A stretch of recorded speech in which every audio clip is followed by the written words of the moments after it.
Hello दोस्तों, अस्सलाम वालेकुम। Welcome to my channel the horror world. दोस्तों, कैसे हैं आप लोग?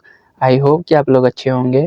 आज हमारे पास बहुत ही भयानक हॉरर स्टोरियां हैं, तो चलें बढ़ते हैं हॉरर स्टोरी की तरफ। ये हॉरर स्टोरी एक उबर ड्राइवर की है। ये हॉरर स्टोरी 2019 की हॉरर स्टोरी है। तो चलें सुनते हैं इस हॉरर स्टोरी को उबर ड्राइवर की ज़बानी। उस रात मैंने एक फैमिली को एक गाँव के अंदर ड्रॉप करा था। उनका घर शहर के उस पार गाँव की तरफ था। इस वजह से मुझे इनको ड्रॉप करके वापस आते हुए काफ़ी देर हो चुकी थी। इनको छोड़ के वापस आते हुए काफ़ी देर होने की वजह से मुझे कोई और राइड नहीं मिल रही थी। इस वजह से मैं इस गांव की सन्नाटे वाली सड़कों से वापस होता हुआ अकेले आ रहा था।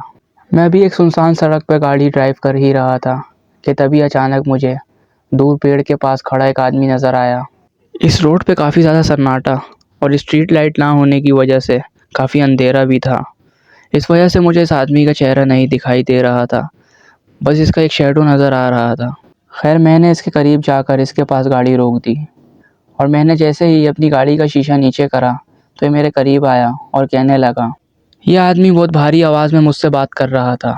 ये कह रहा था कि भाई साहब, मैं बस थोड़ा सा आगे शहर की तरफ रहता हूँ, क्या आप मुझे वहाँ छोड़ सकते हैं? मैं यहाँ पर करीब में ही काम करता हूँ। आज शहर के उस पार जाने वाली सारी बसें भी जा चुकी हैं और रात भी काफ़ी है।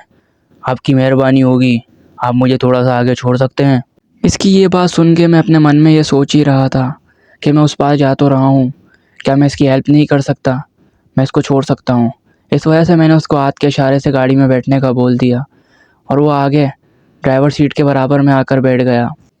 मैंने इसको गाड़ी में बिठाकर गाड़ी चलाना शुरू कर दी और मैं इससे बात करने लगा। और सुनाओ भाई साहब, आप कहाँ रहते हो और आप रात को ऐसा कौन सा काम करते हो जो रात को आपको इतनी लेट अपने घर की तरफ जाना पड़ता है? मेरी ये बात सुनकर उसने मुझे जवाब नहीं दिया। फिर मैंने दूसरी दफ़ा यही बात पूछी कि आपको मेरी आवाज़ नहीं आई? मैंने आपसे कुछ सवाल पूछा था भाई साहब। मेरे दूसरी दफ़ा बोलने पर वो मुझे कहने लगा, जी जी, मुझे थोड़ा सा ऊंचा सुनाई देता है। आप क्या बोल रहे थे? अच्छा अच्छा, हाँ हाँ, आज मैं थोड़ा सा लेट निकला था, वरना मैं बस या दूसरी चीज़ों के ज़रिए उस तरफ जाता हूँ। इसके बोलने का अंदाज़ ऐसा था जैसे कि ये लड़ रहा हो। मैंने खैर इसको नज़रअंदाज करा, क्योंकि काफ़ी लोग ऐसे होते हैं जिनका बिहेवियर ऐसे ही होता है और वो ऐसे ही बातें करते हैं। मैंने इसकी सारी बातों को नज़रअंदाज करके चुपचाप कार ड्राइव कर रहा था, क्योंकि एक तो इसको ऊंचा सुनाई देता था और दूसरी बात यह कि इसका बिहेवियर ऐसा था, ऐसा लग रहा था जैसे मुझसे लड़ रहा हो। अभी मैं चुपचाप कार ही ड्राइव कर रहा था कि तभी अचानक इस गांव के सीधा हाथ की तरफ, रोड की स्ट्रीट की तरफ एक शमशान घाट दिखाई दिया। शमशान घाट को देखकर इस आदमी ने मुझसे बोला, भाई साहब, गाड़ी यहाँ लगाना, मैं ज़रा अंदर से होके आता हूँ, मुझे एक ज़रूरी काम है। यहाँ मैं एक अपनी कीमती चीज़ भूल गया था, आप 2 मिनट मेरा इंतज़ार करो, बस मैं आता हूँ। इसका इस तरह से शमशान घाट को देखकर एक्साइटेड होना और इसका ये कहना कि मैं अंदर से होकर आता हूँ, मैं इस चीज़ को देखकर काफ़ी डर चुका था और मुझे अब थोड़ा थोड़ा शक हो रहा था कि ये कोई इंसान नहीं बल्कि ये कोई जिन्नात या गैर मरी मखलूक है। भला किसी आदमी को रात के 1 बजे के करीब शमशान घाट में क्या काम हो सकता है? मैं समझ चुका था कि ये कोई इंसान नहीं, ये बल्कि कोई बुरी आत्मा है।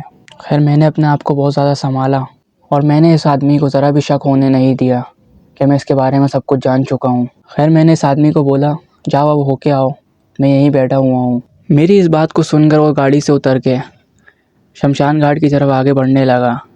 मैंने जैसे ही देखा कि वो थोड़ा सा दूर चला गया है, मैंने आहिस्ता से गाड़ी को स्टार्ट करा और गाड़ी को पूरा सलफ देकर गियर मारकर गाड़ी को दौड़ाने लगा।